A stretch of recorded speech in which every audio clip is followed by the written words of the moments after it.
Eto guys, meron ngayon tayong 32 inches Google TV. Ang tatak po niya Xiaomi.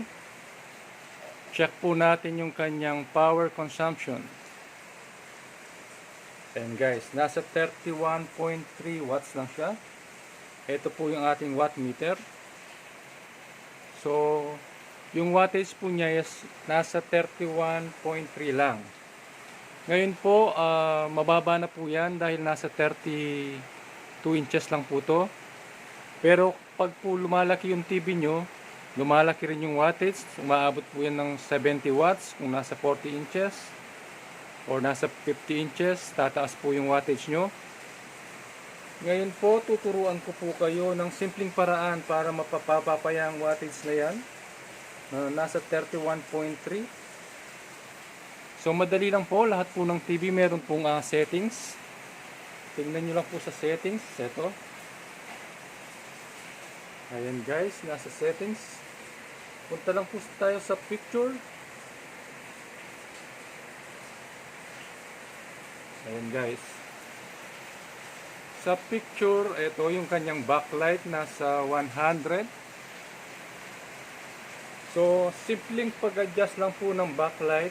Tingnan nyo po, nasa 100 and 31.5 pa rin yung kanyang wattage.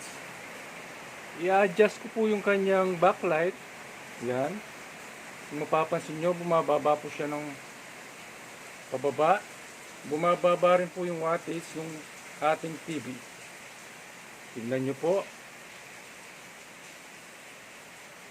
Dinagay ko po nasa 50 na lang po. Kung kanina nasa 31, ang laki po ng binaba. Ngayon po ay nasa 17.3 watts na lang. So kung titignan nyo po, napakalaki po nung nabawas ng konsumo nyo sa TV. Mas malaki pa po yung matitipid nyo kung mas malaki po yung kanyang TV. Pero kung titignan nyo po, maliwanag pa naman ang nasa 50 backlight. Pero nasa 17 watts na lang po. Compare nyo kanina na nasa 31.4. Try pa po natin ibaba yung kanyang backlight.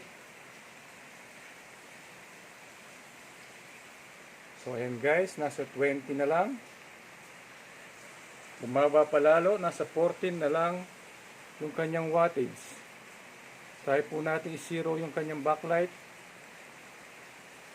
So ayan guys, naka-zero na po ang kanyang backlight. So, from 31 kanina, nasa 11 watts na lang. So, yan po.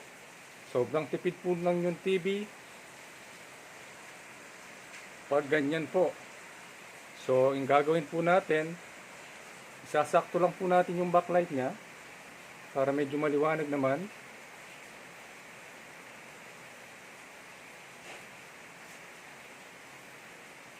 So, ayan guys, sa palagay ko, pwede na yan. Nasa 35 yung kanyang backlight. Pero yung wattage po niya ay nasa 15 watts lang. So mahigit kalahati po yung ating nabawas sa pag-adjust lang ng ating backlight.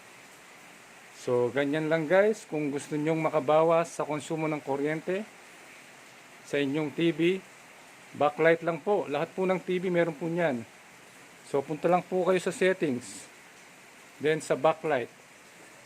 Then, babaan nyo lang po yung backlight nyo.